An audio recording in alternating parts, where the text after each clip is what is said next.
Hello everyone, welcome back to our new video.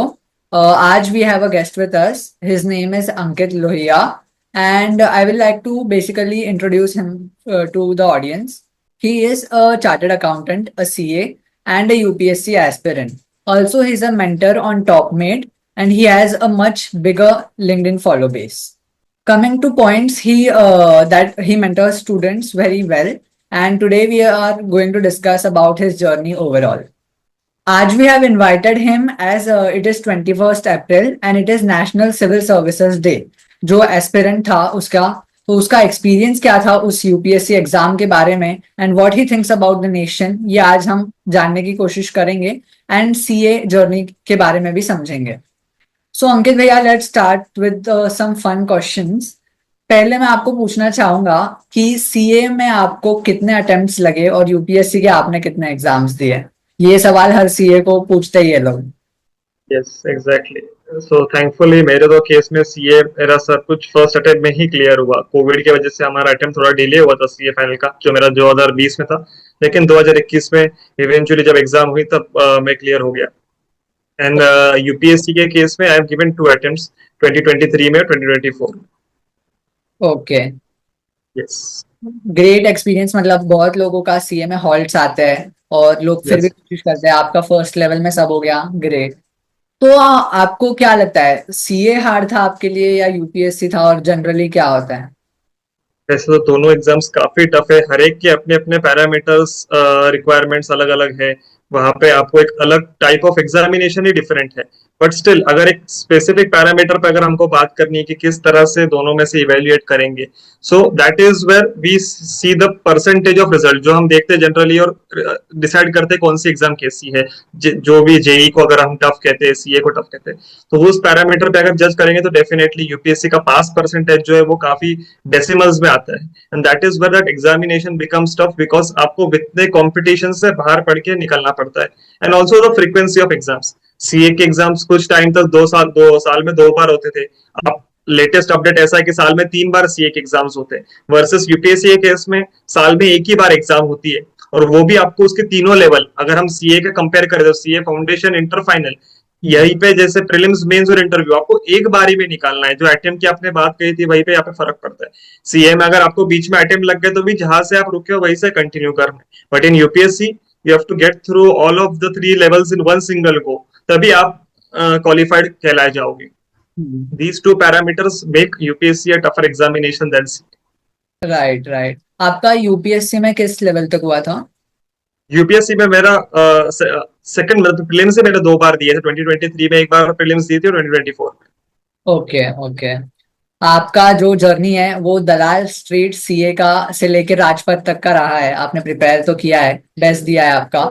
मैं आपको ये पूछना चाहूंगा कि मतलब सीए जो है वो एक finance based world of finance है सीए, मतलब और अकाउंट्स है. लेकिन जो यूपीएससी है वो बहुत डायनामिक एग्जाम है, बहुत सब्जेक्ट्स है, पॉलिटिक्स हो गया, सोशल हो गया, बहुत है. तो आपने मतलब ये शिफ्ट कैसे लिया सीए से यूपीएससी, ये सोच कैसे है? डेफिनेटली. सिंस फर्स्ट अटेम्प्ट में मेरा सीए क्लियर हो चुका था, सो उसके बाद में फिर मैंने डिसीजन लिया कि अब जो एक बेसिक क्वालिफिकेशन हमारा अच्छा क्लियर होना होता है वो मेरा फर्स्ट अटेम्प्ट में हो चुका था, within the right time frame हो चुका था. And that is where there was an opportunity to excel further, to learn further. ये और यूपीएससी जैसी एग्जाम तो बिल्कुल भी आपको सोच के कुछ करना पड़ता है, कुछ थॉट प्रोसेस होनी चाहिए उसके पीछे कि क्यों करना है. जो हम ग्लैमरस चीज बाहर देखते हैं उसके उसके सिर्फ इंटरेस्ट में आके वो यूपीएससी आपके एग्जाम नहीं क्लियर हो सकती. दैट इज वेयर मेरा जो थॉट प्रोसेस था पहले से कभी भी एक सर्विस ओरिएंटेड थॉट प्रोसेस था कि सर्व करना है ह्यूमैनिटी को, ह्यूमन काइंड को बाहर, जो मैं सीए के थ्रू एज अ मेरा प्रोफेशन करने वाला था, by providing them financial advice. तो पर इस चीज में अगर मुझे कोई बड़ा प्लेटफॉर्म मिल सके तो वो यूपीएससी था, which could serve multiple interest, जो मुझे सर्व करने के लिए भी एक बड़ा प्लेटफॉर्म प्रोवाइड करता था. और दूसरा, जो मेरा टैक्सेशन में एक इंटरेस्ट सीए का पढ़ाई करते हुए डेवलप हुआ था, उसके रिलेटेड भी अगर मुझे बड़े लेवल पे काम करना है और अगर सर्व करना है, तो that is where getting into IRS, that is income tax assistant, और वहां से लेके फिर आगे इनकम टैक्स कमिश्नर की जो पोस्ट तक जाते हैं, वो एक अपॉर्चुनिटी यूपीएससी एग्जाम ही आपको दे सकती है. सो दैट इज वेयर वो थॉट प्रोसेस से फिर मैंने यूपीएससी की पढ़ाई शुरू. ग्रेट. आपका मतलब पहले से डिफाइन था कि ह्यूमैनिटी के लिए कुछ करना था आपको, और आप अभी कर ही रहे हो मेंटरशिप के थ्रू तो. एब्सोल्युटली. हाँ, बढ़िया है. ऑल्सो एक ये था क्वेश्चन कि ऑडियंस को मैं बताना चाहूंगा कि सीए यूपीएससी तो है ही, मेंटरशिप भी है ही, लेकिन अंकित भैया ने और बहुत चीजें की है। आप वो लिंक्डइन पे जाके देख सकते हो। हम मेन क्वेश्चंस के थ्रू बढ़ते हैं आगे। पहले मैं आपको ये पूछना चाहूंगा कि आपने बताया सीए आपने क्यों चूज किया, but CA in comparison to suppose engineering हो गया या बीबीए कॉमर्स करके एमबीए हो गया या फिर मेडिकल हो गया डॉक्टर, तो ये क्यों नहीं, सीए क्यों?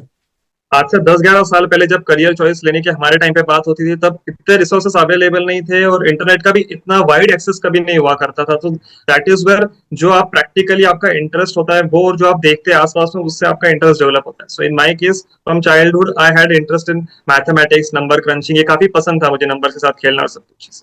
एंड देन इवेंचुअली आने वाले टाइम में जब 8th 9th में मैं जनरली मेरे समर वेकेशन में जब मेरे मामा जी के पास आता था पुणे में, he is a chartered accountant. So उस टाइम पे उनके साथ में ऑफिस में काम करते हुए मुझे वो इंटरेस्ट डेवलप होना चालू हुआ कि ये काम मुझे पसंद आ रहा है, सब चीजें। Still in that case scenario उस टाइम पे जैसे आपने कहा वैसे एक ट्रेंड हुआ करता था कि अगर कोई स्टूडेंट स्कॉलर है तो उसने साइंस लेना चाहिए जनरली, हाँ। और फिर आगे परस्यू करना चाहिए, commerce is secondary line. But still जब मुझे स्ट्रॉन्ग इंटरेस्ट मेरा पता था कि मुझे क्यों करना है, क्या करना है, thought process, that is where from 11th standard itself I chose commerce as my stream ahead, ताकि उसमें ही मेरा बेस से लेके सब कुछ बिल्ट अप हो सके और अच्छी तरह से एक पूरा तैयारी मेरा उस कोर्स का हो सके। क्लैरिटी था मतलब आपको पहले से ही कि यस, कॉमर्स में कुछ करना था। अच्छा है, अच्छा है, भीड़ के साथ नहीं गया। ग्रेट। एब्सोल्युटली। और आपको यूपीएससी करने का थॉट कब आया, मतलब वो क्लिक कैसे हुआ कि ये ऐसा आपको यूपीएससी करना ही है? ये जो थॉट प्रोसेस था यूपीएससी का, ये काफी बचपन से भी था। आगे उस टाइम को जैसे मैंने कहा, उस टाइम पे कोई एस्पिरेंट सीरीज या कुछ देख के वो मोटिवेशन नहीं आता था। आपके आसपास में जो लोग हैं, सो काफी नेटवर्क में जो भी, मेरे पापा खुद गवर्नमेंट ऑफिसर थे, हमें फैमिली में भी काफी लोग हैं, सो दैट इज वेयर वो हमेशा एक रहता था कि उन लोगों को देख के पता चलता था कि किस तरह का काम होता है क्या। And that is where government में काम चलता है, आप जो पोस्ट पे होते हैं, सब चीजें। And secondly again until and unless I could get that interest, मैं वो चीज करने वाला था नहीं, ये मुझे क्लियर था काफी। सो दैट इज वेयर जब एक मैच्योरिटी लेवल डेवलप हुई, जिसलिए graduation is the bare minimum requirement for appearing for UPSC, so उस टाइम पे मुझे वो क्लैरिटी आई कि अच्छा, ये कुछ एक यूनिक चीज है जो आपको एक once in a lifetime opportunity provide कर सकती है सिविल सर्विस में जाके काम करने के लिए, सब चीजें। तब जाके फिर मैंने डिसाइड किया। बट साइमल्टेनियसली मेरा सीए का कोर्स चालू था, विच इज इक्विवेलेंट, जैसे मैंने कहा उसमें टफनेस है, उसकी रिक्वायरमेंट अलग है। सो फिर मैंने सोचा कि एक बार सीए फिनिश करते हैं, once that gets over timely फिर आगे बढ़ते हैं।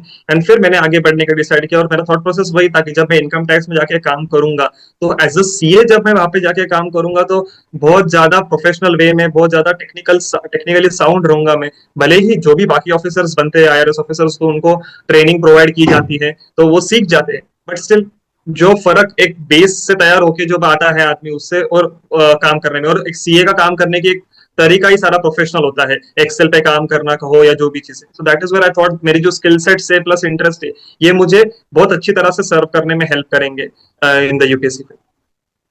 बढ़िया है।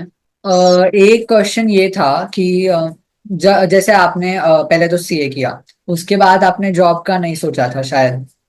नहीं, नहीं। तो जॉब का सोचने का रीजन क्या नहीं था, या फिर सीए के बाद मोस्ट लोग ये करते हैं कि या तो कोई बिग फोर में जॉब करेंगे या फिर खुद का फर्म खोल लेंगे कोई छोटे सिटी में, तो वहां पे क्लाइंट्स ये हैंडल कर सकते हैं, तो वो क्यों नहीं? और यूपीएससी, यूपीएससी क्यों किया आपने बताया, बट वो क्यों नहीं किया?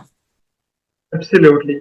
जब हम सीए कंप्लीट करते हैं, कितना भी फास्ट करो, आइडियली एक टाइम एज जो होता है, वो टाइम पीरियड जो होता है, वो 21 साल की उम्र तक आपका सीए कंप्लीट होता है। After clearing an exam like CA at the age of 21, उसके बाद में अगर आपको यूपीएससी जैसी एग्जाम देनी है, जिसकी बेयर मिनिमम रिक्वायरमेंट होती है कि आपको कहीं ना कहीं 2 साल कम से कम लगेंगे, कम से कम, वो भी बहुत आइडियल केस सिनेरियो हो गया, उससे ज्यादा ही वक्त लगता है, बिकॉज आप पहले अटेम्प्ट में निकलोगे, ये बहुत ज्यादा हाई प्रोबेबिलिटी वाली बात हो गई।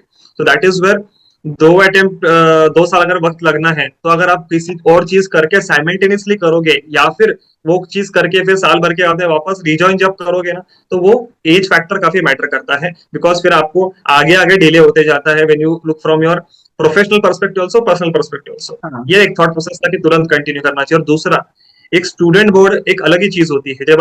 जब मैं सीए पास आउट हुआ था, till that time also I was like a student only. वो प्रोफेशनल बन की जब सीए वाला एक हमारे अंदर वो डिग्री का जो फील आता है, उसको आने को, सिंक इन होने को टाइम लगता है। बट वो सिंक होने के पहले मैंने मेरी पढ़ाई शुरू कर दी थी। तो दैट इज वेयर वो मेरा स्टूडेंट मोड, सिंसियरिटी, पढ़ाई करना, बुक्स लेके बैठना, सब कंटिन्यूड था, which help me smoothly do my UPSC preparation. I did not have anywhere in my mind. एक थोड़ा बहुत तो कंफर्ट होता है कि यस हमारे पास एक डिग्री है, बट स्टिल वो स्टूडेंट मोड कंटिन्यू होने की वजह से मैंने वो यूपीएससी की पढ़ाई में उस इतने अच्छी तरह से कर पाया. ओके। यस. आपने जवाब दिया कि आपने क्यों यूपीएससी चुना, क्यों सीए चुना। अब थोड़ा सा मेंटरशिप पे आते हैं। आप ह्यूमैनिटी को यस. सर्व कर रहे हो वहां पे, तो वो तो आपने बताया, लेकिन और कुछ फैक्टर्स थे मेंटरशिप चुनने के पीछे, मतलब मेंटरशिप एज अ करियर, आगे एज अ बोल सकते हैं प्रोफेशन, तो वो क्या यस. गैप्स आपने मार्केट में देखे कि ये अच्छा हो सकता है, ऐसा कुछ था और फैक्टर्स? ह्यूमैनिटी का पॉइंट बाजू में रखते हुए एज अ प्रोफेशन उस चीज को सोचते हैं कि अगर जब मैं यूपीएससी के एग्जाम या मेंटरशिप का प्रोफेशन जब चूज कर रहा था, तो उस टाइम पे आज के डेट में जो लैक ऑफ क्लैरिटी, बिकॉज आज के डेट में अबेंडेंस ऑफ रिसोर्सेस है, हमारे टाइम पे स्कैरसिटी थी, अब अबेंडेंस है. So that is where everybody needs someone to sort those things out for you कि एग्जैक्टली आपके लिए क्या डेटा अवेलेबल है, जो एप्लीकेबल है, जो अवेलेबल डेटा है उसमें से एक चीज. दूसरी, सीए के केस में तो specially in this entire journey आपके पास अगर कोई मेंटर होगा तो आपकी पूरी जर्नी ट्रैक डाउन कर पाएगा, और वो मैंने खुद पर्सनली बहुत अच्छी तरह से एक्सपीरियंस किया है, बिकॉज मैंने मेरी चीजें, मेरी जर्नी पूरी खुद से मैंने ट्रैक डाउन की थी. So I have a lot of experiences to share to my students, which that is where that originality comes into my mentorship, कि जब भी मैं किसी स्टूडेंट को गाइड करता हूँ तो वो मेरे सीए कोर्स के थ्रू आता है. इसके वजह से फिर वो मुझे लगा कि आज के डेट में उस चीज की जरूरत भी है, वो करना चाहिए. तब जाके फिर बच्चे पहले अटेम्प्ट में क्यों नहीं क्लियर कर पाते, रीजन क्या होता है? पढ़ाई एक अलग रीजन हो गया, गाइडेंस सही नहीं मिल पाया. और आज के डेट में सीए के केस में कहो, यूपीएससी के केस में कहो, अबेंडेंट मार्केट होने की वजह से वहां पे काफी ग्रे एरिया है, जहां पे मार्केटिंग का बड़ा बाजार है, लेकिन रियलिटी कोई बताने के लिए नहीं है. प्लस पर्सनली जो मेरा मेंटरशिप है वो भी ऐसा वाला नहीं कि चलो 50 के बैच को लेके बैठ गए और उनको एक साथ ही आप टिपिकल मोटिवेशन दे रहे हो. When I do it one to one, तो स्पेसिफिक केसेस में हर स्टूडेंट को क्या एप्लीकेबल है वो समझ के लेके मैं काम करता हूँ. दैट इज वेयर उसका आउटकम आने की प्रोबेबिलिटी और ज्यादा बढ़ जाती है. सिमिलरली फॉर सीए, यूपीएससी, ये दोनों कोर्सेस में जो एक अबेंडेंट रिसोर्सेस है उसका एक कंक्लूजन, एक सार ला के बच्चों को देने के लिए वो काम मेरे मेंटरशिप के थ्रू होता है. And that is where that they also get that personal touch and accountability भी बिल्ड होती है, कि अगर किसी को कहना है, आज के डेट में students generally don't open up with their multiple stress factors and the reasons जो उनको होते हैं पढ़ाई के बारे में और अदर चीजें. घर पे पेरेंट्स, फ्रेंड्स और सिबलिंग्स को बता नहीं सकते, because they do not understand और they do not have that, वो वाइब मैच नहीं हो पाती उनके साथ में. मेरे साथ में since it is one to one, तो वहां पे फिर वो डिस्कशन ज्यादा खुल जाता है उनका, वो ओपन अप हो पाते हैं, वो शेयर कर पाते हैं चीजें. And right. Then to the third part, जो मैं जनरल करियर काउंसलिंग भी करता हूँ. काफी लोग पूछते हैं ये कैसे आप कर पाते हो, आपका तो इसमें कोई एक्सपर्टीज नहीं है. भला ही एक्सपर्टीज नहीं रहा, but still I have to skills in it. One, एक मेरा नेटवर्किंग का बहुत अच्छा स्ट्रॉन्ग स्किल है, जिस वजह से I at today's time have network और students who are doing any type of course across जो भी अवेलेबल है generally. That is where I have someone जिससे मेरी बात हुई है किसी ना किसी चीज के बारे में. जैसे आपके केस में बीबीए, एनएमएल, मेरे को कभी एक बार गाइडेंस चाहिए था, जब आपसे बात हुई थी तो फिर बीबीए के बारे में आपसे मैंने इन्फॉर्मेशन ली थी. तो उस तरह से वो एक चीज काम आती है. और दूसरा, एनालिटिकल माइंडसेट जो मेरा पहले से है, उस वजह से अगर कोई बच्चा मेरे पास आता है कि सर मुझे ये तीन चार ऑप्शन इसमें से आप क्या सिलेक्ट कर पाओगे, तो as a mature person, as an elderly person, मैं उसको गाइड कर पाऊंगा कि अच्छा इस तरह से आपने वो सिलेक्ट करना चाहिए. बिकॉज मेरा करियर का मैंने ट्रैक पाथ देखा है. जैसे आपने कहा कि वो कॉमर्स का, मैंने कुछ क्लैरिटी से कॉमर्स का ऑप्शन सिलेक्ट किया था, सोच के कि मुझे क्यों करना है. तो वो क्यों का जवाब ढूंढने के लिए ये मेंटरशिप काफी हेल्प करती है आज के डेट में. राइट, बहुत हेल्प करता है। मतलब पेरेंट्स का तो एक फोर्स होता है, तो किसी काउंसलर से बात करेंगे तो स्टूडेंट को भी एक मिलता है गाइडेंस कि क्या करना चाहिए मुझे लाइफ में एज पर मेरा अप्रोच। यस. यस. वो राइट है। थोड़ा जनरल ऑडियंस के लिए एक क्वेश्चन करते हैं। सपोज आपको कोई एक बोला जाए कि किसी पर्सनालिटी के बारे में आपको क्या अच्छा लगता है, आप उसके बारे में क्या बात करना चाहोगे? जैसे यूपीएससी के फील्ड में हो गया खान सर, विकास दिव्य कीर्ति सर, या अवध ओझा, या फिर मोदी जी हो गए, या कोई और पर्सनालिटी हो गया, तो आप ऐसा कौन सा पर्सनालिटी चुनोगे और उसके बारे में क्या बात करोगे, क्या आपको अच्छा लगता है? इस केस में सबसे इंपॉर्टेंट अगर मैं कुछ कहना चाहूंगा तो दोनों भी आपने जो कैटेगरीज ऑफ लोग कहे, ये अपने अपने फील्ड के एक्सपर्ट है. इसमें ही अगर एक कॉम्बिनेशन हम एक पर्सनैलिटी का देखेंगे, जो जिनकी पर्सनैलिटी मुझे काफी भाती है, वो है S Jaishankar. He is himself former civil servant and today serving into politics as well as the honorable ministry of external affairs. So उनकी जो पर्सनालिटी है, उनका जो थॉट प्रोसेस है, जो जर्नी है, जिस एक थॉट प्रोसेस से आदमी चल रहा है कि उन्होंने काफी सालों से उस फील्ड में एज अ आईएफएस काम भी किया है, उस वजह से जो उनका एक्सपर्टीज डेवलप हुआ है, आज वो मिनिस्ट्री ऑफ एक्सटर्नल अफेयर्स को इतनी अच्छी तरह से हैंडल कर पा रहे हैं। लिविंग असाइड जो एक यूट्यूब पे और बाकी जगह पे जो थ्रिलिंग चलता है, लोगों को जो अच्छा लगता है कि वो ऑरा और वो जो उनका ब्लैक चश्मा है और सब चीजें, वो साइड में रखते हुए उनका जो बातें वो कहते हैं वो काफी सोच समझ के, काफी प्रिसाइज वे में और सही तरह से कन्वे कर पाते हैं। That is where their personality, his personality truly inspires me. बढ़िया।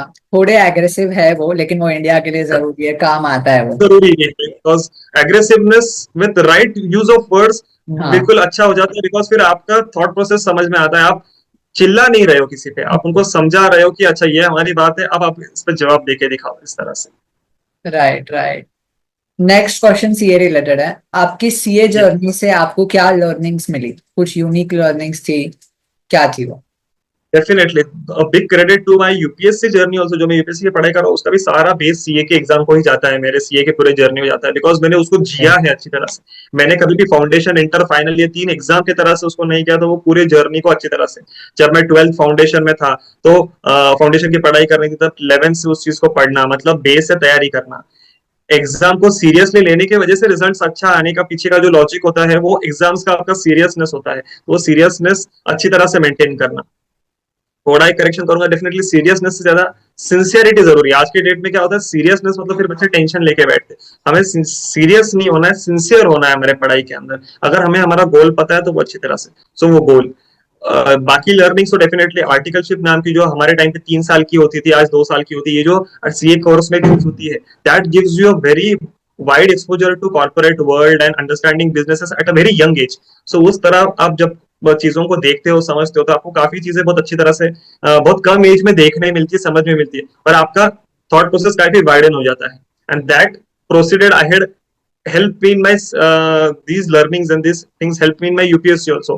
ज्यादा घंटों की सिटिंग, पढ़ाई करना, सिंसियरली किसी चीज के बारे में डिटेल में पढ़ना, सोचना, टफ एग्जाम्स की तैयारी, ये सब चीजें मुझे सीए के एग्जाम्स ने काफी अच्छी तरह से तैयारी की है, सीए की जर्नी ने मेरी। बढ़िया, बढ़िया। आपको मतलब लाइक आप तो अभी बहुत लोगों को मेंटरशिप देते हो, काउंसलिंग करते हो, ज्ञान मतलब देते हो।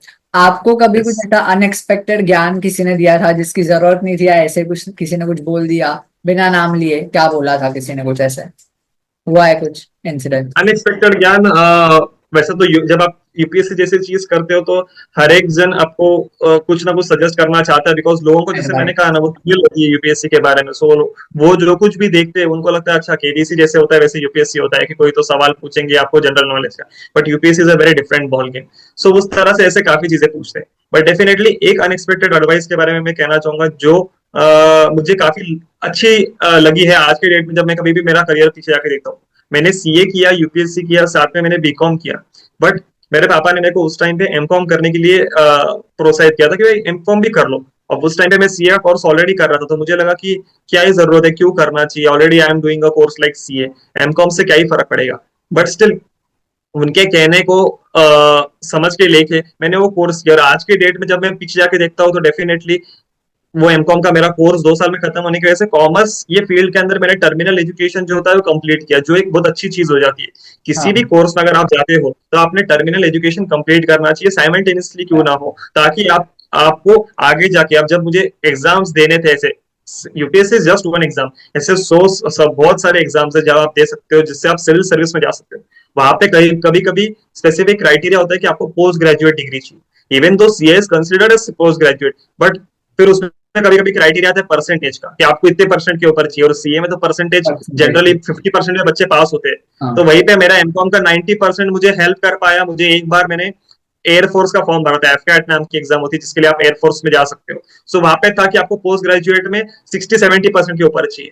Now I couldn't fill the form had I done only CA, but मेरे एमकॉम की वजह से मुझे वो 90% थे वो एमकॉम में, that is where I got. एक छोटी चीज है जिसकी वजह से आज मुझे वो, तो एक कहने का मतलब, आप किसी भी चीज में अगर एजुकेशन ले रहे हो तो हाँ इतना पढ़ लिया अब हो गया, ऐसा ना सोचते हो, आपने लॉन्ग टर्म के लिए उसका टर्मिनल एजुकेशन अटेंड करने के लिए देखना चाहिए।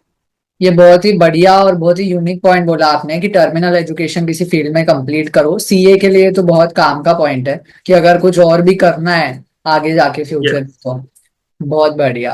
आपने स्पेसिफिक क्वेश्चंस पे बात की। मैं एक एडवाइस लेना चाहूंगा। सपोज कोई बीबीए या बीकॉम का बंदा है और वो उसका थोड़ा हम्म। पॉलिटिक्स में इंटरेस्ट है, सोशल सर्विस में भी इंटरेस्ट है, और वो सोच रहा है एमबीए भी करने का, और थोड़ा सा यूपीएससी इंक्लाइंड भी है, तो क्या करना यस, चाहिए? यूपीएससी करना चाहिए पहले या पहले एमबीए करना चाहिए? डेफिनेटली आपको जो बेसिक ग्रेजुएशन है उसको पकड़ के चलना जरूरी है, बिकॉज वो हाँ। आपका श्योरिटी है, वो आपका करियर ऑप्शन है। यूपीएससी जरूर आपका करियर ऑप्शन हो सकता है, लेकिन आपका जब तक बेस पक्का नहीं है तब तक आप आगे नहीं बढ़ सकते किसी भी चीज के बारे में। तो दैट इज वेयर उनका फर्स्ट लाइन ऑफ फोकस कभी भी उनका ग्रेजुएशन डिग्री ही होना चाहिए। बिकॉज कल उठ के अगर आपका यूपीएससी नहीं हो पाया, जिसकी प्रोबेबिलिटी काफी क्लियर है, उसमें कोई गलत और सही की बात नहीं है, प्रैक्टिकल इनफ, तो आपका एटलीस्ट ग्रेजुएशन अच्छे से हुआ होगा तो आप वो उसमें आगे कुछ कर सकते हो, कुछ आगे प्रोसीड कर सकते हो।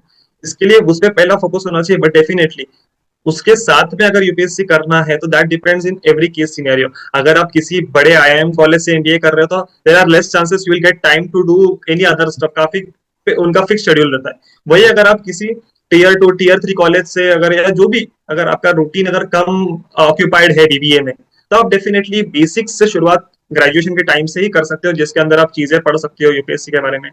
It is a journey which has no time limit. तो आप बेसिक से चीजों के बारे में पढ़ाई कर सकते हो यूपीएससी के बारे में। उनके एनसीईआरटी के बुक उठा के पढ़ना, सिलेबस के बारे में पढ़ना, ये सब चीजें करने के लिए तो कोई टाइम लिमिट नहीं है, ना कोई ग्रेजुएशन की रिक्वायरमेंट है। ग्रेजुएशन की रिक्वायरमेंट एग्जाम देने के लिए, उसकी क्लैरिटी सबसे ज्यादा जरूरी है, ताकि आप वो क्लैरिटी के बाद में उस पर अच्छी तरह से काम कर सको। चलो, मैंने आपसे फ्री में एडवाइस ले ली। टॉप मेड का यस। की मेरे को जरूरत नहीं पड़ी। बट ग्रेट है। अभी बहुत से एग्जाम्स आ रहे हैं, अभी आने वाला पीरियड पूरा एग्जाम्स का है, और अभी कुछ एग्जाम यस। हुए भी है, उनके रिजल्ट भी आए हैं, जैसे जेडब्ल्यू हो गया है, तो कल ही आया है रिजल्ट एक शायद से। और अभी 3 मई को इंटर के एग्जाम शुरू हो रहे हैं शायद। हाँ। तो स्टूडेंट्स को क्या आप एडवाइस देना चाहोगे कि एग्जाम्स में ये करे या ये ना करे, ऐसा कुछ है? सबसे पहले चीज तो इन सारे एग्जाम्स के बारे में जो आपने कहा, ये जो शब्द हम यहाँ पे यूज करते, एग्जाम आते वक्त हम उस शब्द को अटेम्प्ट से रिप्लेस कर देते कि मेरा जेई का अटेम्प्ट है, मेरा हाँ। सीए का अटेम्प्ट है।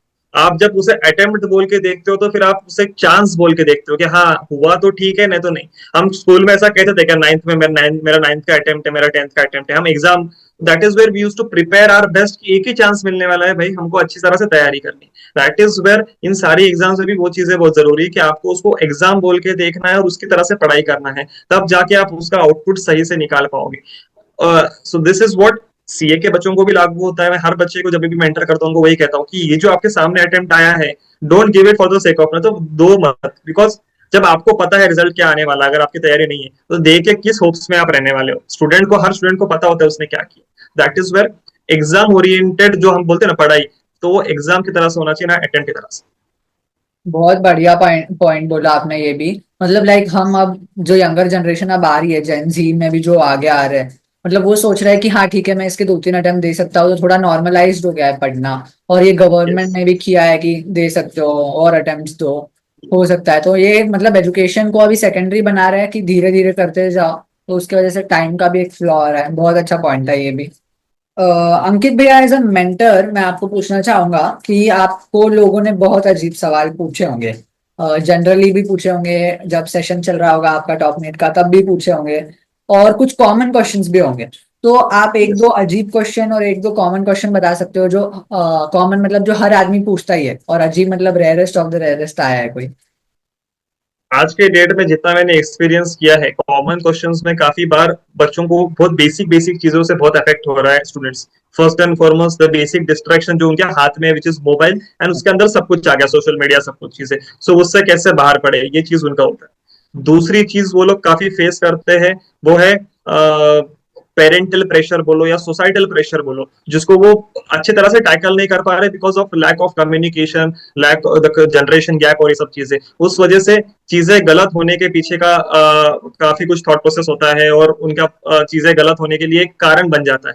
तीसरी चीज, lack of clarity between what they want to do, because जो उन्हें करना होता है वो चीज कभी कभी अनऑर्थोडॉक्स होती है, और वो आज के डेट के लिए बहुत अच्छी है, बट उनके पेरेंट्स को या किसी को पता नहीं होती। दैट इज वेयर फिर वो सवाल काफी बार आते हैं कि मुझे पता है मुझे क्या करना है, आप क्या उनको समझा पाओगे, जो भी पेरेंट्स है या जो भी डिसीजन मेकर्स है। तो that is where these are a few common questions with students generally ask me कि इन सब चीजों से। और फोर्थ, डेफिनेटली बहुत और एक कॉमन चीज जो काफी केसेस में आती है, जो एक पहले सेशन में कभी कभी आती है किसी स्टूडेंट के केस में, लेकिन बहुत बार दूसरे तीसरे सेशन में जब वो मेरे से अच्छा बॉन्ड बना लेते हैं तब आती है, एंड दैट इज रिलेशनशिप वाली चीज।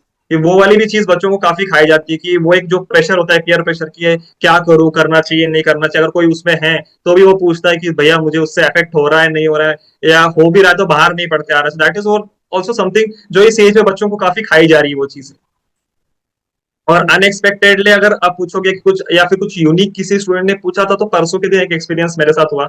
एक स्टूडेंट ने मेरे से सब मेंटरिंग किया, बात की, और मैंने कहा कि यार कैसा लगा आपको ये सारा डिस्कशन। तो उन्होंने कहा कि डेफिनेटली आज से मैं कुछ टाइम पहले तक, मतलब 1-2 महीने पहले, ये सारी चीजें किसके थ्रू कर रही थी, चैट जीपीटी के थ्रू। कि चैट जीपीटी को मैं सवाल पूछती थी और वो मुझे जवाब देता था, तो मुझे लगता था कि किसी से बात करने की जरूरत नहीं है। जो आजकल काफी लोग होते हैं कि वो ऐप से ही बात करते हैं, उससे उनको अच्छा फील होता है, किसी से बात करने की इच्छा नहीं होती, तो उन्होंने ऐप से हेल्प लिया।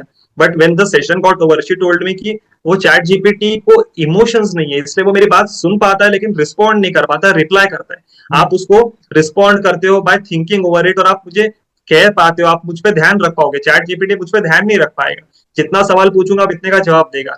आपके होने की वजह से आज मुझे पता है कोई तो ह्यूमन है जो मुझ पर ध्यान रख पाएगा। दैट इज वेयर फिर मुझे वो ध्यान में आया कि जो हम कहते हैं कि एआई विल रिप्लेस ह्यूमन और वो सारी चीजें, that is not complete reality. अगर आपके पास कोई यूनिक स्किल्स है जिसको आपका पर्सनलाइज टच मिल सकता है, तो फिर डेफिनेटली एआई को आप यूज कर सकते हो, वो आपको रिप्लेस नहीं कर सकते। राइट, मेंटरशिप में तो वो ह्यूमन टच बहुत जरूरी है, बहुत जरूरी। बहुत इंपॉर्टेंट है। इसी लाइन में आप कोई आपकी एक, सपोज आपका कोई स्टूडेंट था जिसने आपसे मेंटरशिप ली, तो उसका कोई सक्सेस जर्नी आप शेयर करना चाहोगे? काफी सी स्टूडेंट्स हैं जिनका, अभी किसी का नाम लेने से तो, एक का नाम लूंगा तो काफी होंगे ना, बट नहीं स्टिल चलेगा। अगर जनरलाइज वे में कहना चाहूंगा तो definitely there are students who have face tremendous issues in their various, क्या कहते हैं उसको, बेसिक नेसेसिटीज है, जो सोशल कैपिटल वर्ड कहते हैं। आज के डेट में मैं खुद को काफी ब्लेस्ड समझता हूँ कि मेरे पास अच्छा घर, अच्छी फैमिली, सब कुछ चीजें हैं। I could pursue any education which I wanted to, but ऐसे ही काफी लिमिटेशंस, किसी के पास गाइडेंस नहीं होता है, किसी के पास पैसा नहीं होता है, किसी के पास हेल्प के लिए कोई नहीं होता है। इस सारे सिचुएशन से भी काफी मेरे स्टूडेंट्स ने एक अच्छा सपोर्ट लेके, मेरे तरफ से गाइडेंस लेके, उन्होंने उनका गोल ध्यान में रखे कि मैं इंडिविजुअलिस्टिकली बाहर आ सकता हूँ, उस तरह से उन्होंने चीजें की। और ऐसे एग्जांपल्स हम किसी भी चीज में देखते हैं। अगर स्पोर्ट्स का एक रेफरेंस देना डिसाइड हो तो डेफिनेटली हम किसी भी, जब जो बेसिक से हम्बल बैकग्राउंड से कोई ऊपर आता है, यशस्वी जायसवाल जैसे क्रिकेटर हो गए, तो हम काफी अपलॉड करते हैं कि यार अच्छी बात है। And right. Again the second side of, कोई अगर बहुत अच्छे बैकग्राउंड से भी अगर आता हो, या फिर आज बहुत अकम्पलिश्ड भी हो, विराट कोहली जैसा बैट्समैन, स्टिल वो फिर एक बार जाके किसके पास जाता है, अगर उसका स्किल्स खराब हो रहा है तो उसके मेंटर के पास, उसके कोच के पास जाता है। कि आज इतना बड़ा एस्टेब्लिश बैट्समैन होने के बाद भी, that is where the role of mentor comes into play. कि आप कितने भी बड़े हो जाओ, कितने भी स्किल सेट्स गैदर कर लो, जो मेंटर है उसको आपकी पूरी अंदर का डीएनए पता है, and he is the person who can tell you that true thing about you, क्या करना चाहिए या कहाँ पे आपसे गलतियां हो रही है, या आपको ऑनेस्ट गाइडेंस कोई कर सकता है तो वो मेंटर है। एंड दैट इज वेयर, ये चीज सोचने के बाद में फिर आई ऑलवेज फील कि कोई भी स्टूडेंट की सक्सेस मेरे लिए उसके एग्जाम से लिंक नहीं है। आज मेरे अंदर कोई स्टूडेंट अगर आता है मेंटरशिप के लिए, सो लाइफ लॉन्ग उसकी जर्नी है, मेरे अंडर मेंटर होते रहेगा। मैं कभी भी सेटिस्फाइड उसके सक्सेस से नहीं रहूंगा, उसको हमेशा कहते रहूंगा कि अब अगले गोल पे काम करते हैं। अगर आप सीए बन गए तो चलो अच्छी से अच्छी जॉब के बारे में सोचते हैं, आप क्या कर सकते हो, वहां पे क्या बेटर कर सकते हो। That is where he has a constant guide behind him to ensure उसका पर्सनैलिटी ग्रोथ एक एक्सपोनेंशियली बढ़ते ही जाए आगे, कभी स्टैग्नेंट ना हो। राइट, राइटली सेड एकदम।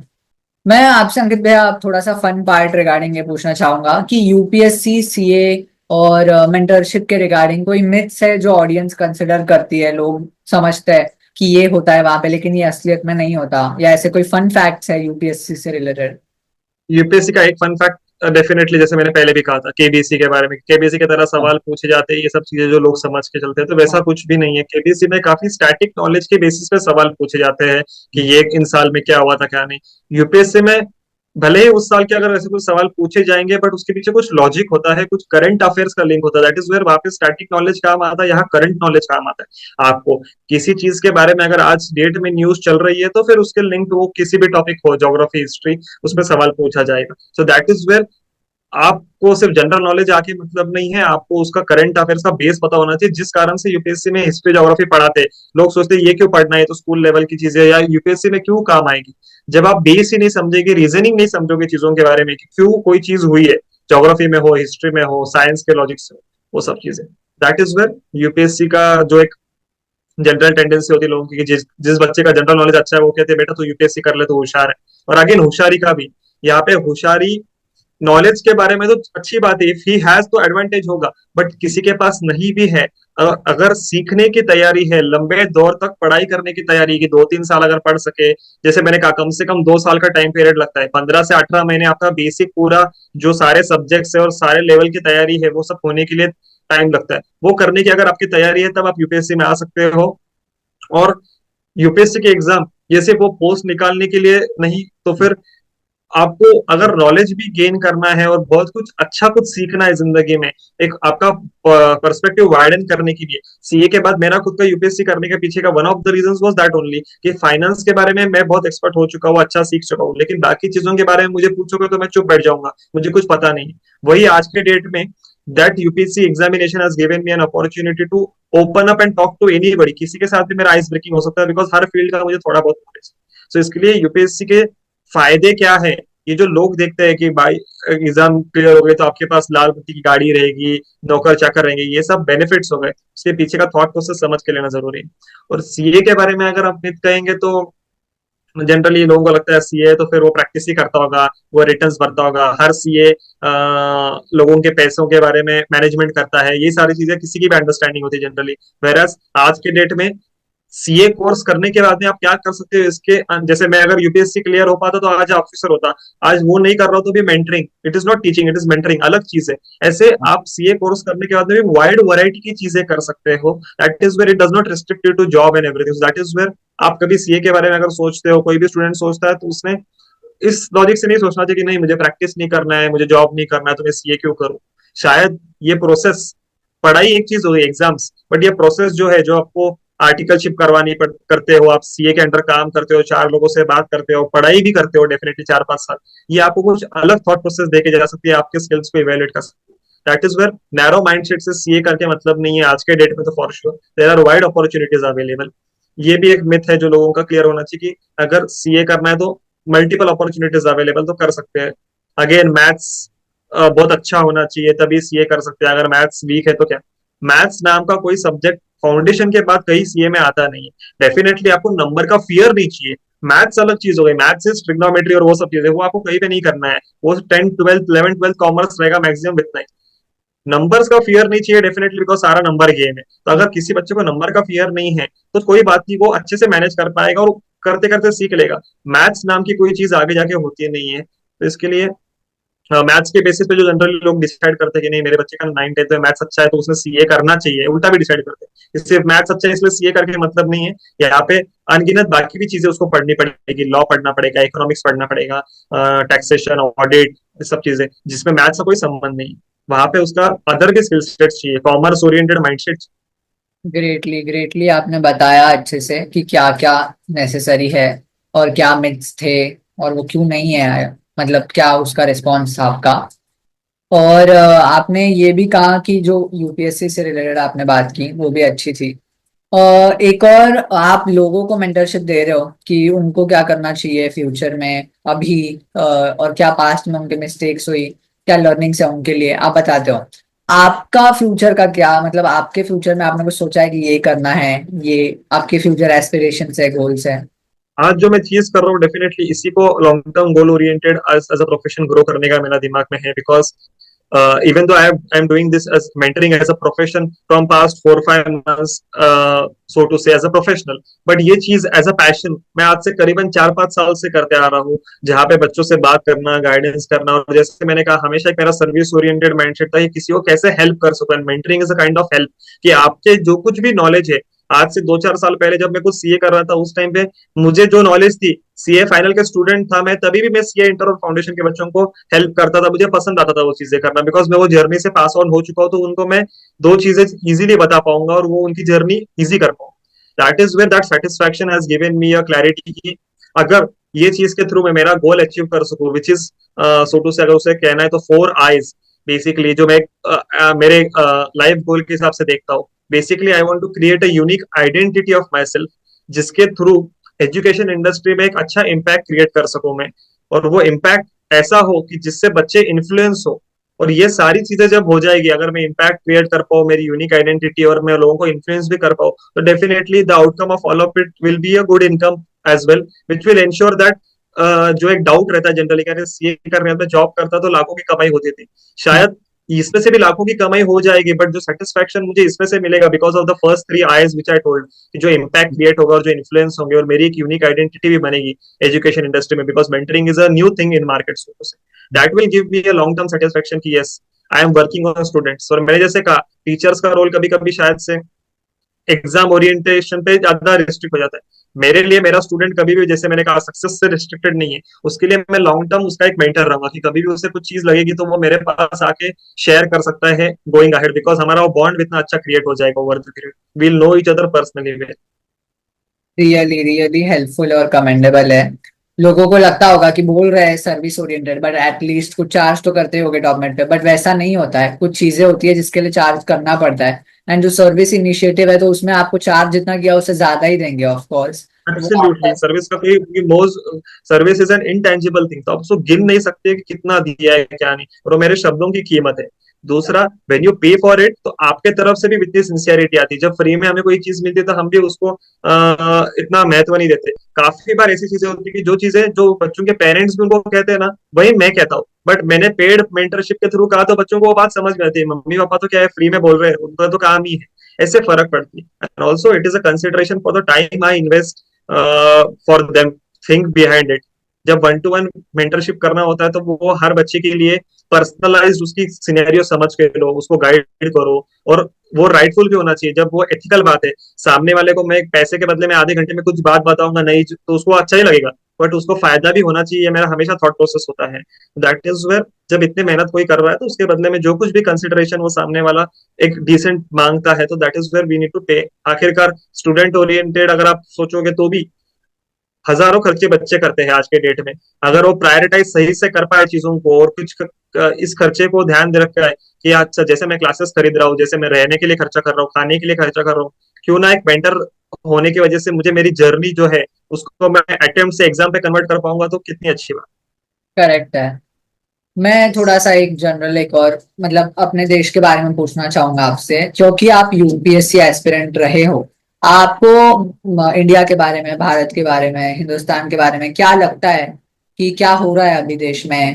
कोई अगर कंट्रोवर्सी पे आप बात करना चाहोगे आपके माइंडसेट से, क्योंकि आप बहुत स्टूडेंट ओरिएंटेड हो और आप आगे भी ऐसा कर रहे हो, तो आपको कुछ बोलना है कोई कंट्रोवर्सी पे, जैसे नीट हुआ था, या आईसीआई का बहुत कभी कभी फ्लॉज आते हैं कि संडे को पेपर रख दिया, हॉलीडे के दिन कुछ कर दिया, या और भी इश्यूज है इंडिया में बहुत सारे रिसेंटली जो आए होंगे, या कुछ सजेशंस देने हो तो आप क्या देना चाहोगे एज ए यूपीएससी एस्पिरेंट? आपने दोनों सब से जुड़े पढ़ा हुए है। बात करूंगा। सबसे पहले स्टूडेंट के बारे में जो आपने पूछा, डेफिनेटली एज अ स्टूडेंट, ये मैंने खुद ने, जब मैं कोविड में था तो काफी फेस किया था, लैक ऑफ क्लैरिटी की वजह से हमारी एग्जाम कब होगी, कैसे होगी, इसके बारे में जब हमें काफी क्लैरिटी नहीं थी, क्योंकि लोगों को भी क्लैरिटी नहीं थी, इंस्टीट्यूट को भी क्लैरिटी नहीं थी कोविड का कैसे शेप अप होगा। That is where as a student you face a very traumatic phase, because आपकी पढ़ाई चलती होती है, एग्जाम आगे पीछे डिले होती है, but that is where good communication and student oriented communication बहुत ज्यादा जरूरी है, ताकि बच्चों का ध्यान रखा जाए। नीट के साथ भी जो हुआ, जो हम्म। बड़े इंस्टीट्यूट है उनको खासा फर्क नहीं पड़ता इन चीजों का, वो कोर्ट में जाकर लड़के दो दो पैसे इन्वे वो लॉयर को देके सब कुछ करवा के वो काम हो जाएगा, बट इवेंचुअली जाके जो बच्चों का करियर बिगड़ता है। बट यहाँ पे एज अ स्टूडेंट हमने क्या करना चाहिए, you have to be tough, you have to focus on your examination. आपके हाथ में जो चीज नहीं है उसका सोच के, उसके बारे में चार यूट्यूब वीडियोस देख के, डिस्कस करके दोस्तों से आपको कोई आउटकम निकालने नहीं वाले हो। जो गलती मैंने भी मेरे टाइम पे, जैसे मैं कहूंगा कि काफी कुछ लेवल तक की थी, फिर रियलाइज होकर रुका दी, कि हम कोविड के टाइम पे डिस्कस करते थे एग्जाम कब होगी क्या होगी, हमारे डिस्कशन से कोई बात ही नहीं थी जो दोस्तों के बीच में हम करते थे, और उससे क्या होता था, हमारे पढ़ाई से हम डाइवर्ट होते थे, चार यूट्यूब वीडियोस देख के अलग अलग, कि अच्छा ऐसा कोई फैकल्टी ऐसा बोल रही है, कोई फैकल्टी ऐसा बोल रही है। हमारा काम है कि एग्जाम कभी ना कभी एज ए स्टूडेंट मुझे देनी है, पढ़ाई मुझे करनी है। अगर पोस्टपोनमेंट हुआ, कभी कभी होता है कोई एग्जाम 15 दिन पोस्टपोन होती है, उसका एंजॉयमेंट करने में हमारे 20 दिन निकल जाते हैं, कि अच्छा पोस्टपोन हो गई, एग्जाम पोस्टपोन हो गई। आखिरकार जिसको उस 15 दिन का बेनिफिट वही स्टूडेंट ले पाएगा जो ये बाकी सारी चीजों से कट ऑफ है। इसके लिए that is where from a student perspective जब बड़ी ऑर्गेनाइजेशन है और इंडिया लेवल पे कोई चीजें होती है तो उसमें गलतियां होना बनता है, गलतियां नहीं होनी चाहिए, पर अगर हो रही भी है तो आपके हाथ में एज अ स्टूडेंट है कि आप आपके पढ़ाई पे ध्यान दो। बाकी चीजें जो फाइनल कंक्लूजन है पूरे कंट्रोवर्सी का वो आप तक पहुंच जाएगा, आपको पूरा ट्रैक डाउन करने की जरूरत नहीं, आप आपका पढ़ाई का लॉस करवा के लेते हो और आउटकम कुछ भी नहीं निकलता है, सामने वाला उसमें से कमा जाता है यूट्यूब के व्यूज से, वीडियो से और बाकी चीजों से, आपका कोई फायदा नहीं। राइट है। और बाकी from the general democracy perspective अगर आप पूछोगे तो डेफिनेटली यूपीएससी जैसी एग्जाम ने काफी इस चीज के बारे में क्लैरिटी दी है कि काफी कुछ चीजें सीखना और इंडिया में ग्रो होना भी बाकी है from the general societal awareness perspective also. काफी छोटी छोटी चीजें बहुत बेसिक है जो हमें ना स्कूल में कभी पढ़ाई जाती है ना हम अदरवाइज भी कभी सोचते हैं, और हमारी लाइफ में पर्सनलाइज बहुत खुश है कि मेरी जिंदगी अच्छी चल रही है, गाड़ी पैसा सब कुछ है। But from a society perspective until unless वो इनइक्वालिटी कम नहीं होगी, जब तक हम ग्रो नहीं होंगे, जब तक सबके पास सब चीजें नहीं पहुंचेगी जो हम बात करते हैं, तब तक इंडिया एज अ डेमोक्रेसी साथ में ग्रो होना बहुत डिफिकल्ट है।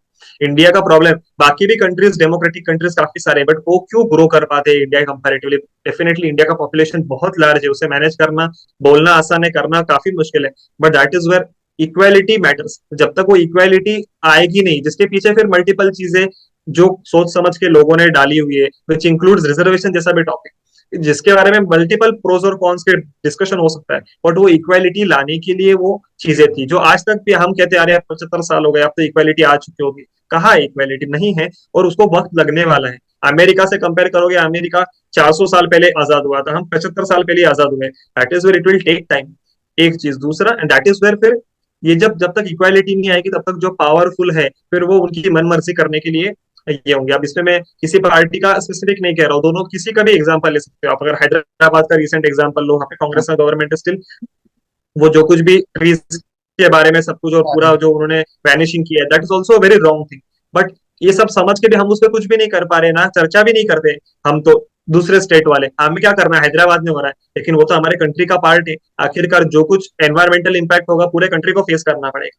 ये हो गया एनवायरमेंटल परस्पेक्टिव से कोई गवर्नमेंट को कोई चैलेंज नहीं कर पाता है, गवर्नमेंट अपनी मनमर्जी कर पा रही है बिकॉज उनके पास पावर है। अदर साइड इनके भी अगर कुछ फ्लॉज देखेंगे, महाराष्ट्र के इलेक्शंस का अगर रिसेंट के बात करें तो काफी डिस्कशन होता है बार बार की ईवीएम के बारे में, बट इस बार का जो भी रिजल्ट था उसके बारे में काफी लोग कहते हैं कि यार देर वर प्रूफ्स कि जिस गांव में या जहां पे लोगों ने काफी स्ट्रांगली वोटिंग किया बट उनके कैंडिडेट को एक भी वोट नहीं मिला, ऐसे काफी कुछ इंस्टेंस। बट वो टेम्पररी डिस्कशन की बात हो जाती है, बाद में कोई इससे बात नहीं करता है, जस्ट बिकॉज सामने वाला पावरफुल है तो you can talk about it. ऐसे काफी चीजें होती है।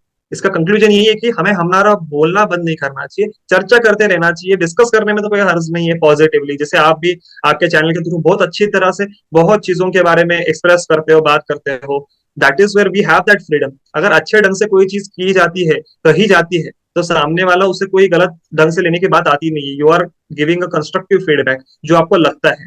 सो इस तरह से लोगों ने बोलना चाहिए, लोगों ने पढ़ना चाहिए, लोगों ने चर्चा करनी चाहिए जो चीजों के बारे में हमें रेलेवेंस है। हम इंटरनेशनल टॉपिक्स पे डिस्कस करते हैं जिसका हमसे कोई रेलेवेंस नहीं है, बट हमें वो जिंजी वाला फील आता है कि यार ये तूने पढ़ा क्या, वो पढ़ा क्या, अमेरिका में ये हो रहा है, इंडिया में क्या हो रहा है, उसके बारे में चर्चा करो। आप यहाँ पे पले बड़े हो, यहाँ पे आपका करियर बनने वाला है। जो डेमोग्राफिक डिविडेंड की हम बात करते हैं, अभी के जो क्राउड है, अगर ये क्राउड अभी के अपने करियर के बारे में बात नहीं करेगी, जो एजुकेशन पॉलिसी है चीजों के बारे में बात नहीं करेगी, तो खुद का लॉस करवा के ले रही है, बड़ी बड़ी बातें दूसरी इंटरनेशनल लेवल पे कर। सो दैट इज वेयर इस तरह से बच्चों ने जो है अवेयरनेस अपने अंदर क्रिएट करना चाहिए बाय रीडिंग, और अवेलेबल है ना, पॉडकास्ट है, अच्छे अच्छे बुक्स है, सब कुछ अवेलेबल है। Make the product use of it is what I will say. बढ़िया, बहुत ग्रेट आंसर दिया आपने अंकित भैया। लास्ट में मैं आपको बस थैंक यू तो बोलूंगा ही। उसके पहले मैं आपको चाहूंगा कि बहुत लोग देख रहे होंगे पॉडकास्ट ये, तो मैं आपको चाहूंगा कि आप टॉपमेट पे क्या करते हो, किस टाइप के सेशन से आपके, वो आप रिकमेंड करो लोगों को। ये प्रमोशन नहीं है बट यस, चाहिए, क्योंकि कोई सीए देख रहा होगा, कोई यूपीएससी वाला देख रहा होगा, तो वो सोच के आया होगा, कोई जनरल स्टूडेंट देख रहा होगा तो उसको एक पर्सपेक्टिव मिलेगा अगर वो आपसे इंडिविजुअली 1 to 1 बात करेगा, ह्यूमन टच आएगा आपका।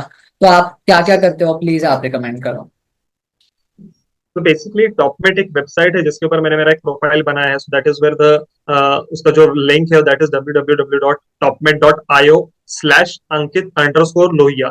मेरा नाम अगर उसके पीछे लगाओगे तो वो हो जाता है। एंड सिंपल चीज, द जस्ट बिकॉज मेरा सोशल प्रेजेंस काफी पिछले 4-5 साल से बहुत सारा है लिंक्डइन के ऊपर ये सब। तो अगर आप बेसिक गूगल पे जाके भी अगर अंकित लोया टॉपमेट ऐसा सर्च करोगे रैंडमली, तो भी आपको वो लिंक मिल जाएगी, मेरी लिंक्डइन की लिंक मिल जाएगी।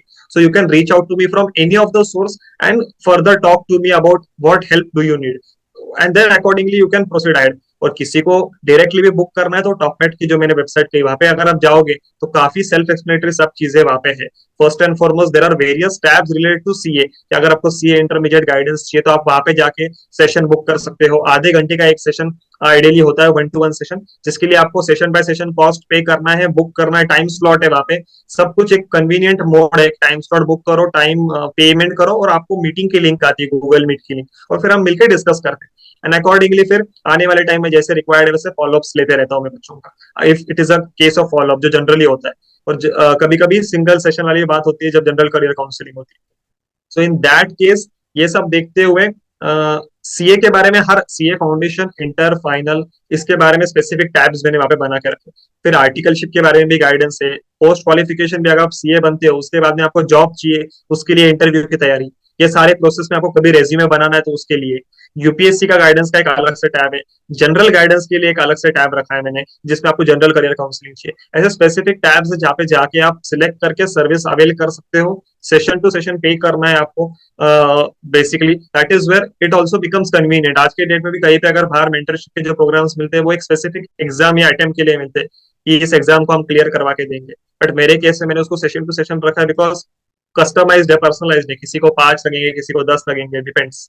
इस तरह से सारी चीजें चलती है जो बहुत कन्वीनियंटली आप गूगल पे अगर अंकित लोहिया सर्च करो, सी अंकित लोहिया सर्च करो, अंकित लोहिया टॉपमेट कुछ भी सर्च करो, पूरा पेज भर के आपको अलग अलग लिंक्स आ जाएंगे, मेरे लिंक्डइन के लिंक्स, मेरे टॉपमेट के लिंक। एंड रियली अगर आप डेफिनेटली, जैसे आपने कहा कि वैसे काफी लोग अगर ये देख रहे हैं और उनको ये थॉट्स पूरी पसंद आई है इतना सब कुछ सुन के, तो I will be really glad to help them out in the coming time ahead by connecting with them. YouTube के वीडियो का वही फायदा है कि आगे जाके भी अगर किसी को जरूरत पड़े वो वीडियो देख के तो वो जा सकता है। और ऑडियंस के लिए मैं एक ईज ये कर दूंगा कि मैं लिंक आपको डिस्क्रिप्शन में डाल दूंगा अंकित भैया के टॉपमेट की, तो आप सीधा जाके वहां चेकआउट कर सकते हो, जिसको भी जिस प्रकार का गाइडेंस चाहिए उस हिसाब से। थैंक यू अंकित भैया पॉडकास्ट रिकॉर्ड करने के लिए। आपका एक्सपीरियंस कैसा रहा, आप बता सकते हैं? एब्सोल्युटली बहुत ही बढ़िया एक्सपीरियंस रहा है, काफी मेच्योर वे में। जैसे मैंने कहा कि आप जिस एज में हो, आप जो कोर्स कर रहे हो, इस एज में मैंने आपके चैनल पे बाकी भी वीडियोस देखे, इतने मेच्योरिटी से बात करना, समझना, मेरे लिए अगर आप पर्सनली कहोगे तो मेरा एक ड्रीम था कि मुझे यूपीएससी का इंटरव्यू देना है। वो फील आपने आज मुझे थोड़ी सी करवा के दी with the entire discussion which we had. जो आपने सवाल पूछे कि आपके पूरे जर्नी के बारे में, वही डिस्क्राइब करने के लिए यूपीएससी इंटरव्यू होता है। आपकी पर्सनैलिटी टेस्ट जिसे कहते हैं, उसे इंटरव्यू भी नहीं कहते, पर्सनैलिटी टेस्ट। तो आपने काफी अलग अलग पहलू मेरे पूछे मुझे, जो मुझे वो फील देके गया बहुत अच्छी तरह से। सो और डेफिनेटली एक और क्लैरिटी मेरे खुद के बारे में, जब मैं ये बातें कहता हूँ तो मुझे वो बार बार फिर खुद को भी हिट होती है कि yes, this is the purpose which is why I am doing those things. So for me it was a absolutely great experience and an honour कि आपने नेशनल सिविल सर्विसेज डे जैसे इतने इंपॉर्टेंट दिन के लिए मेरा चॉइस किया कि आप मेरे साथ पॉडकास्ट करने के लिए।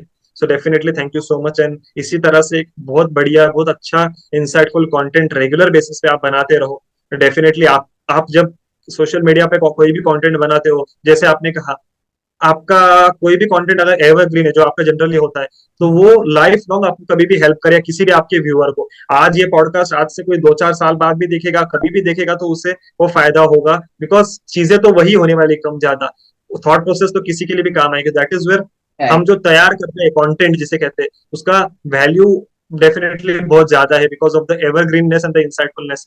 तो डेफिनेटली आप ऐसे ही अच्छे से करते रहो और लोगों को इंस्पायर करते रहो और गाइड करते रहो, यही आपको मैं ब्लेसिंग्स कहूंगा। थैंक यू अंकित भैया, थैंक यू। बहुत अच्छा लगा आपसे बात करके, बहुत अलग अलग पर्सपेक्टिव्स मिले, मैंने खुद ने अपने लाइफ के बारे में 4-5 चीजें सीखी, और लोग तो बहुत सीखेंगे, स्पेशली सीए के बच्चों और यूपीएससी के बच्चों को बहुत काम आने वाला है। अब मैं कोशिश यस, करूंगा जितने ज्यादा से ज्यादा लोगों तक पहुंच सके, आप भी कोशिश करना। श्योर। Thank you everyone. अगर आपको वीडियो पसंद आया तो जरूर वीडियो को लाइक कीजिए। अगर आपको चैनल पे आप न्यू हैं तो जरूर चैनल को सब्सक्राइब करना, वीडियो को शेयर करके और भी सीए स्टूडेंट्स तक, और भी यूपीएससी एस्पिरेंट्स तक, और जनरल स्टूडेंट्स जिनको ये इन्फॉर्मेशन की जरूरत पड़ सकती है, उन तक ये वीडियो पहुंचाइए। साथ ही साथ ओवरऑल ये लाइफ का एक पर्सपेक्टिव देता है वीडियो, तो इससे आप दूसरे लोगों तक भी पहुंचा सकते हैं। कमेंट करके आप हमें बताइए कि आपको और किन टॉपिक्स पे वीडियोस चाहिए, और इस पॉडकास्ट में आपको सबसे अच्छी चीजें क्या लगी, क्या पॉइंट्स आपको बहुत काम आए। धन्यवाद इस वीडियो को अंत तक देखने के लिए।